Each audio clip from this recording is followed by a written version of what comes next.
नमस्कार। आज हम लोग ब्रेस्ट कैंसर का चर्चा को आगे बढ़ाते हुए चौथी स्टेज में जो ब्रेस्ट कैंसर की दवाइयाँ हैं, जो इलाज है, उस पे हम लोग आज डिस्कशन करेंगे। ब्रेस्ट कैंसर अगर किसी का चौथे स्टेज में चला जाता है तो वो अब लाइलाज माना जाता है, लेकिन निराश होने की बात नहीं है। उसमें भी बहुत सारे केसेज में लाइफ को 6 साल, 8 साल, 10 साल तक हम बढ़ा सकते हैं, रेयरली बहुत लंबा भी बढ़ा सकते हैं। ये सारा चीज़ डिपेंड करता है कि एस्ट्रोजन, प्रोजेस्टेरोन और HER2/neu ER/PR HER2/neu receptor status क्या है। जैसा कि मैं पहले टॉक में भी बोल चुका हूँ कि अगर किसी को ब्रेस्ट कैंसर है, आपके जानने वाले को, तो अगर एक सवाल उससे पूछना है या एक सवाल आपको जानना है ब्रेस्ट कैंसर के बारे में, तो ER/PR HER2/neu स्टेटस क्या है, ट्रीटमेंट से रिलेटेड, ये एक कुंडली है जो पूरा बता देगा कि आगे का ट्रीटमेंट इनका किस ओर जाएगा, कैसे होगा, कौन कौन सी दवाइयाँ लगेगी। तो हम सिनेरियो क्या क्या बन सकता है, जैसा कि मैं पहले बोल चुका हूं कि चौथी स्टेज की बीमारी में सर्जरी नहीं करते हैं, बहुत रेयरली टॉयलेट मेस्टेक्टोमी बोलते हैं। जब अगर बहुत वो घाव सड़ जाए, उसमें कभी कभी कीड़ा पड़ जाए, तो उसको हम लोग टॉयलेट मेस्टेक्टोमी बोलते हैं। बहुत सारे स्टडीज आए थे कि अगर बहुत कम जगह बीमारी फैला है तो उसमें सर्जरी करके हम फ़ायदा ले सकते हैं, लेकिन कहीं प्रूफ नहीं है। चौथी स्टेज बोलने का मतलब है कि ब्रेस्ट का जो कैंसर है अपनी जगह को छोड़ के, इधर जो एक्जिला है इसको छोड़ के लीवर में आ गया, लंग्स में आ गया, ब्रेन में आ गया, हड्डियों में चला गया, ये चौथी स्टेज का ब्रेस्ट कैंसर है। अब सर्जरी आउट ऑफ क्वेश्चन है। रेडियोथेरेपी करते हैं, अगर कहीं दर्द हो रहा हो, हड्डियों में बहुत दर्द है तो उसमें रेडिएशन करते हैं, अगर ब्रेन में चला गया तो उसमें रेडिएशन करते हैं। तो बच जाती हैं दवाइयाँ। दवाइयाँ जो ब्रेस्ट कैंसर में यूज होती हैं वो केमोथेरेपी है, हम सब लोग जानते हैं, हार्मोनल ट्रीटमेंट है, हम सब लोग जानते हैं। उसके बाद एंटीबॉडी है HER2/neu के अगेंस्ट, जिसको ट्रस्टुजुमैब, नई दवाइयाँ पर्टुजुमैब, नई दवाइयाँ TDM1 बोली जाती है।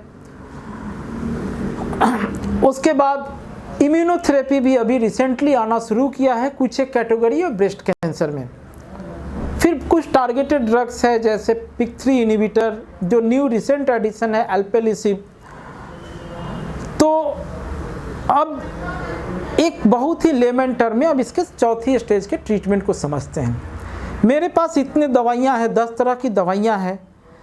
मेरे को सब दवाई को मोर और लेस अपने पेशेंट्स में यूज करना है जो जिस कैटेगरी ऑफ पेशेंट में आएगा, और इस तरह से यूज करना है, इस क्लेवरली यूज करना है, इतना चालाकी से यूज करना है कि हम मैक्सिमम लाइफ को बढ़ा सके, क्योंकि मेरे पास सीमित दवाइयाँ हैं। एक दवाई जब हार जाएगा, जब उससे बीमारी बढ़ जाएगी, तो फिर उसको यूज करने का मतलब नहीं है, फिर दूसरी दवाई देंगे। तो बहुत ही जुडिशियली यूज करना है। चौथी स्टेज में हम केमोथेरेपी से दूर भागते हैं। हाँ जी, चौथी स्टेज के ब्रेस्ट कैंसर में हम केमोथेरेपी से दूर भागते हैं। जितना डिले हो केमोथेरेपी, अगर कुछ केसेज में हम शुरू में केमोथेरेपी देते हैं, अगर बीमारी बहुत ज़्यादा लीवर में है, बहुत ज़्यादा फेफड़े में है, तो ऐसी स्टेज में हम शुरू में केमोथेरेपी दे सकते हैं। तो अब सिनेरियो क्या हो सकता है, किसी का पेशेंट का ER/PR पॉजिटिव हो सकता है और HER2/neu निगेटिव। तो ऐसे केस में जिनका एस्ट्रोजन और प्रोजेस्टेरोन रिसेप्टर पॉजिटिव है, सिंपल सी हार्मोन की टैबलेट आती है, टैमोक्सिफेन 20 रुपये की गोली महीने भर की आती है, 50-100 रुपये की, बस वही देते हैं। और उसी दवाई पे हम 1 साल, 1.5 साल, 2 साल, 3 साल खींच लेते हैं अलग अलग मरीज में। अगर 40 साल, 45 साल से बड़ी महिला है तो उनको हम एनेस्ट्राजोल, लेट्रोजोल, फुलविस्ट्रेंट, ये सब हार्मोन की गोली या इंजेक्शन है, केमोथेरेपी नहीं देते हैं स्टार्टिंग में। अभी CDK4 इनहिबिटर आ गई है, नई दवाइयाँ पिछले 7-8 साल से, जो पैल्बोसाइक्लिब, राइबोसाइक्लिब, इनको हार्मोन के साथ जोड़ते हैं। ये ओरल ड्रग्स है, और ये दोनों को जोड़ने के बाद जो बेनिफिट मिलता है उसमें पेशेंट 4 साल, 5 साल तक जिंदा रहता है, बस ये दोनों दवाई से। कीमोथेरेपी का तो सवाल ही नहीं है अभी। तो ध्यान एकदम याद रखिए कि अगर हार्मोन पॉजिटिव है तो उसमें पहले हार्मोनल ड्रग देंगे ब्लॉक करने के लिए, एंटी हार्मोनल एजेंट देते हैं। टैमोक्सिफेन, एनेस्ट्रोजल, फुलवेस्टेंट, और साथ में ऐड करते हैं CDK4/6 इनहिबिटर, जिसको पैल्बोसाइक्लिब, राइबोसाइक्लिब, अबीमासाइक्लिब, ये अलग अलग कैटेगरी की दवाइयाँ हैं, ये थोड़ी कॉस्टली हैं।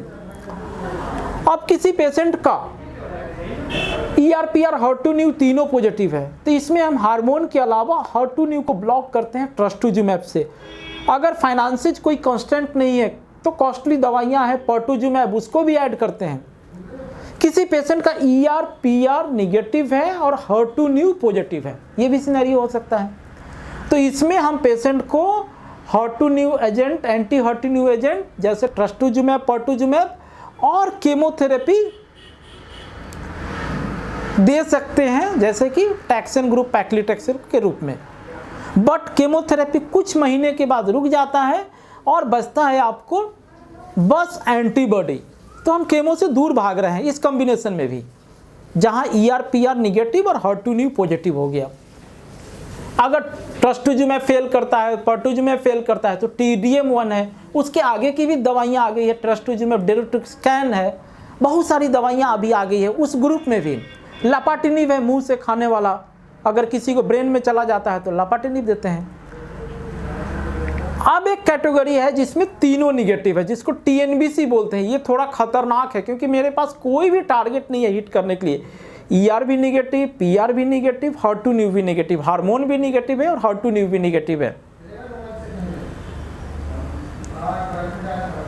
तो ऐसे केस में केमोथेरेपी हम शुरुआती दौर से ही देते हैं, और केमोथेरेपी भी कोशिश करते हैं कि कॉम्बिनेशन नहीं दें, एक एजेंट दें, ताकि हम बाद में फिर उसको दूसरी एजेंट को दे जब एक हारे। इस ग्रुप में इम्यूनोथेरेपी का रोल अभी रिसेंटली आया है, खास करके कुछ एक कैटेगरी में जिसमें इम्यूनोथेरेपी के मार्कर PD-L1 पॉजिटिव है, उसमें इम्यूनोथेरेपी देते हैं। तो मोटा मोटी ब्रेस्ट कैंसर का जो ट्रीटमेंट है चौथी स्टेज में ER/PR, HER2/neu, हार्मोन स्टेटस और HER2/neu स्टेटस के चारों तरफ ही घूमता है। केमोथेरेपी से दूर भागना है, केमोथेरेपी को जितना लेट यूज करना है, केमोथेरेपी को शुरुआती दौर में यूज करते हैं। अगर लीवर में बहुत बीमारी हो, लंग्स में बहुत बीमारी हो, या शरीर के और दूसरे जगह में बहुत ज़्यादा बीमारी हो। ट्रिपल निगेटिव ऐसा कैटेगरी है जिसमें कि शुरुआती दौर में ही हमको केमोथेरेपी यूज करना है। चौथी स्टेज में भी ब्रेस्ट कैंसर निराश होने वाली बात नहीं है। अगर ER/PR पॉजिटिव है, HER2/neu पॉजिटिव है, तो इसमें हम बहुत लंबा लाइफ अपने पेशेंट्स को गुड क्वालिटी ऑफ लाइफ दे सकते हैं। इसके अलावा अगर हड्डियों में बीमारी रहती है तो हड्डी मजबूत करने के लिए जोलेंडोनिक एसिड, डेनुसुजुमैब देते हैं। सपोर्टिव केयर ब्रेन में है तो ब्रेन में रेडिएशन देते हैं। तो ये मोटा मोटी चौथी स्टेज में ब्रेस्ट कैंसर का ट्रीटमेंट है। इसके आगे अगर कुछ भी आपको जानना हो तो हमारे दिए गए phone number, Buddha cancer centre या RX कैंसर के वेबसाइट पे आके आप जान सकते हैं। धन्यवाद।